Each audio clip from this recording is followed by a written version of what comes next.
শানে নজুল।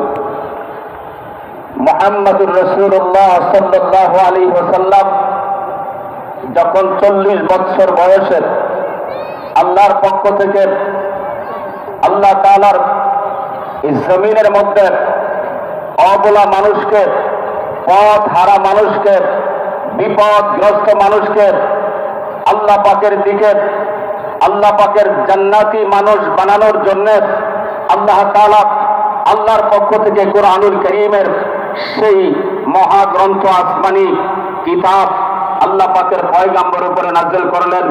নবুয়তের গুরু দায়িত্ব আল্লাহ পাকের পক্ষ থেকে আল্লাহ পাক যখন তার হাবিবকে অর্পণ করলেন, আর আল্লাহ পাকের পয়গাম্বর মুহাম্মদুর রাসূলুল্লাহ সাল্লাল্লাহু আলাইহি ওয়াসাল্লাম যখন মানুষদেরকে এই কুরআনুল কারীমের দাওয়াত, ইসলামের দাওয়াত, আল্লাহ পাকের দ্বীনের দাওয়াত যখন পৌঁছালেন, তখন কিছু লোক অনায়াসেই, নির্বিঘ্নে, নির্দ্বিধায়, বিনা সংকোচে তারা আল্লাহর রাসূলের জবান থেকে দ্বীনের কথা শুনে কালিমা পড়ে তারা ইসলাম গ্রহণ করলো। জোরে বলেন সুবহানাল্লাহ।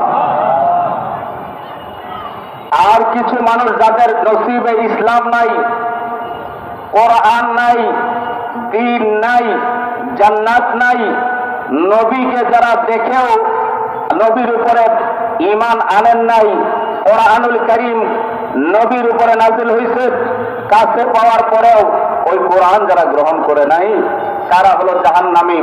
তারা দুনিয়া সৃষ্টির শুরু থেকে আজ পর্যন্ত নবী মুহাম্মদ রাসূলুল্লাহ সাল্লাল্লাহু আলাইহি ওয়াসাল্লাম ওই জমানার মধ্যেও আল্লাহ পাকের পয়গাম্বরকে এই জমিন থেকে বিদায় আর নস্যাৎ করবার জন্য তারা ষড়যন্ত্র করতেছিল। জোরে বলেন নাউজুবিল্লাহ।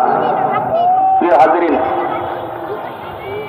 ইতিমধ্যেই তারা পরামর্শ করল যে 40 বছর বয়স হওয়ার আগ পর্যন্ত আমরা মুহাম্মদুর রাসূলুল্লাহ সাল্লাল্লাহু আলাইহি ওয়াসাল্লামকে দেখলাম ভালো মানুষ, আল আমিন আস সাদিক উপাধি দিলাম, আর এখন আমাদের লাত, মানাত, উযযা এই সমস্ত দেবীগুলিকে, দেব দেবতাকে বাদ দিয়া এক ইসলামের কথা বলেন।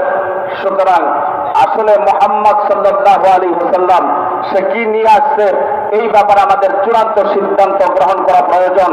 তারা নজর ইবনে হারেস, উকবা ইবনে আবু মুইত দুইজনকে মক্কা থেকে প্রতিনিধি বানায়া মদিনায় পাঠিয়ে দিল।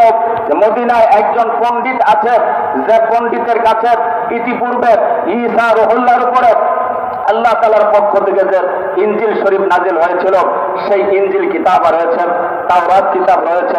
সে ছিল তৎকালীন জমানার বিশ্ববিখ্যাত পণ্ডিত। তারা দুজনকে প্রতিনিধি বানায়া মক্কা